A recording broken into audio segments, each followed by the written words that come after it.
Kā izstāsta tavā nedēļa vispār? Cik tu daudz trenējies? Kā viņi izstāsta vispār tā? Standarta bez sacensībām vienmēr ir 11 treniņi. 11 nedēļā? Jā. Tas ir pirmdiena, otrdiena, trešdiena, piekdiena, sestdiena 2 treniņi, tie 10 treniņi. Un ceturtdienā mums parasti no rīta ir peldēšana. Pārsvarā tas ir 1,5 kilometri, citreiz varbūt bišķi mazāk, vairāk.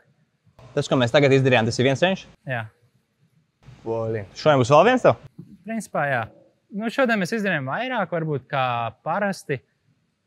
Jo man ir tā, ka es no rīta uztaisu visu tādu crossfitīgu daļu un vakarā viens pats trenējos tīru svarcelšanu. Bet tas ir tāds vairāk tā kā uz spēku? Vai?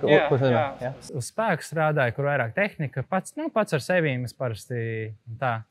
Vai arī tad citreiz, kur es gribu ar kādu kopā, lai jautrāk, tad es no rīta ar visiem taisu. Un kur ir, piemēram, tās garš kardio, varbūt tikai uz ričuku jāsēž, to es uztaisu vakarā viens pats. Jo ir forši piemēram, workout taisīt ar visiem kopā.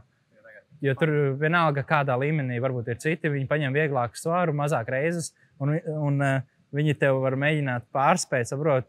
Un tādā veidā tu ar to oriģinālo workout tāpat mēģini spiest. Tā kā es tev uz to roveri un uz to snatch. Un nezaudēt. Jā, līdzīgi kā es ar roveri mēs taisījām snatch. Tu taisīji 70, 80, 45, nu jā, tad kaut kā līdzīgāk bija. Jā, krocis tādā ziņā ir tas labi, ka tu... Tev nevajag cukuriņu? Jā, dod tik, tev ir. Paldies. Man tev proteīns pēc tam ir. Kas tev? Tev nav? Nu, vot. Var visu nešaut, var asāt vēl bišķiņu beigām, bet var mierīgi visu šitajā tieši uz burpiem viņš tev atnāks klāt.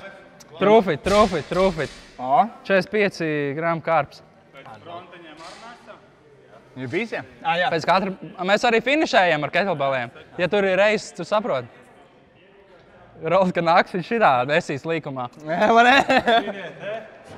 Uztaisīs vērtaļotu vienu atsījās konkurenci. Nu jā, Maksim, ko domā? Te jau, principā, visi pro atlēti ar savām iemaņām. Maksims izbijis pro peldētājs, šķēpmetēji, futbolists, muskulis, trīscīņi, RSU. Tu zini, ko? Var man izstāstīt vienu lietu?